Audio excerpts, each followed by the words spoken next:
Bonjour, bonjour, bienvenue à toutes et à tous sur Cocotte TV. Aujourd'hui, une nouvelle vidéo de présentation et on vous parle de la nouvelle carte mère ASRock X570 Taichi Razer Edition. Une carte mère que l'on connaît déjà. On a déjà présenté sur la chaîne la X570 Taichi. Mais cette fois, on est sur la version Razer Edition. On est donc sur une carte mère qui est intégralement noire avec une énorme dose de RGB. Après, on va retrouver tous les équipements pléthoriques qu'on avait déjà sur la Taichi, mais transposés sur ce nouveau modèle qui, pour le coup, est plus sobre, mais plus RGB. Au niveau du tarif, on est sur une base de 429 €, ce qui reste très élevé pour du X570.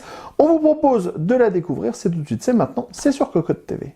On commence tout d'abord avec le packaging, c'est noir, c'est vert, c'est normal, on est chez ASRock, mais en partenariat avec Razer. On est donc sur la X70 Taichi Razer Edition. On va avoir full profusion de RGB et aussi beaucoup de noir. On voit qu'on est compatible avec le Razer Chroma RGB, mais aussi avec les processeurs AMD Ryzen 3000, 5000, ce qui est assez logique puisqu'on est sur du X570. Sans plus attendre, on continue avec le bundle. Sachez que vous allez trouver les notices d'utilisation, un DVD avec les pilotes, les utilitaires, des scratchs, 4 câbles SATA, toute la visserie destinée au M2 avec les tournevis nécessaires au démontage des différents caches et au montage des différents SSD. Enfin, on va avoir l'antenne Wi-Fi à monter sur les borniers qui sont présents à l'arrière de la carte mère. On passe à la carte mère en elle-même et quand quelque chose est beau, il faut le dire, cette X570 Taichi Razer Edition est juste superbe. Alors, c'est pas qu'on n'aimait pas les Taichi avant, mais avec les engrenages et tout, c'était un peu chargé. Là, avec la Razer Edition, on est sur quelque chose d'intégralement noir. C'est juste très beau. Tout est noir, PCB, radiateur, dissipateur, les caches, on a différentes matières qui sont utilisées, de l'acier, de l'aluminium brossé. Bref, c'est un très joli mariage. On adore, c'est vraiment très sympa. Ensuite, pour la carte mère en elle-même, ici, on installera le processeur. Le processeur, il aura le droit à 16 phases d'alimentation pour son alimentation. Pour alimenter tout ça, on aura 2 connecteurs 8 pins CPU, le tout est refroidi avec un radiateur, un caloduc. C'est bien fait, bien monté, très propre. Ensuite, on va avoir 4 DDR4 en 4666 MHz. Maximum 128 Go au total, 4 x 32 Go.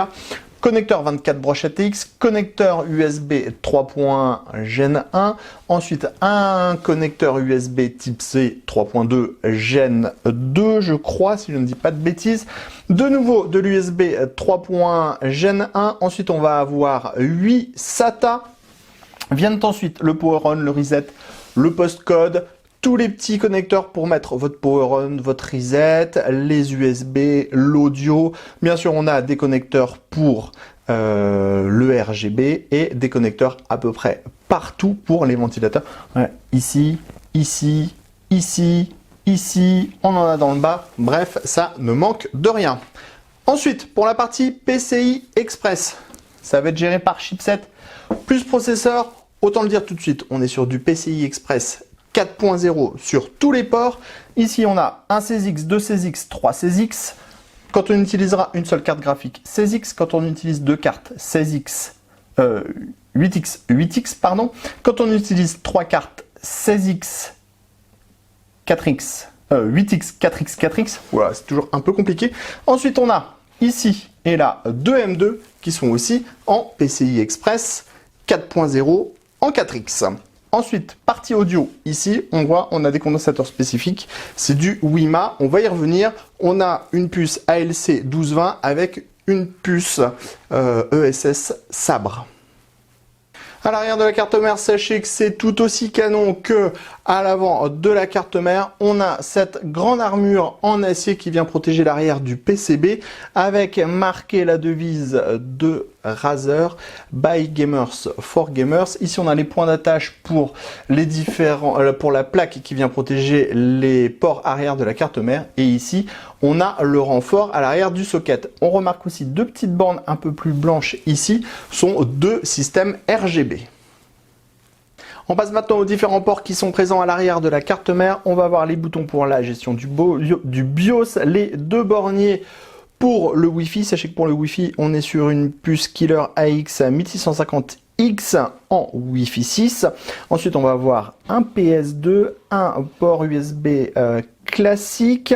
Ensuite, on va avoir tous les ports qui sont en USB 3.2 Gen 1. Alors tout ça, c'est toujours très compliqué de comprendre comment fonctionnent les ports USB 1. Donc tout ça, c'est du 3.2 Gen 1, mais on a aussi du 3.2 Gen 2 à 10 gigabits par seconde. Alors c'est toujours en fait les ports qui sont couplés avec le type C. Ensuite on va avoir l'Ethernet en 2,5G. On est encore une fois sur une puce Killer avec un E3100G.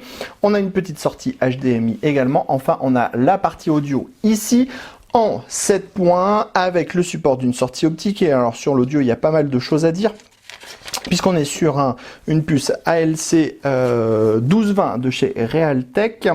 Ensuite, on va également avoir des condensateurs spécifiques en WiMA. On va également avoir un DAC en ESS Sabre 9218 avec du 130 dB SNR. Bref, c'est ultra complet également pour la partie audio.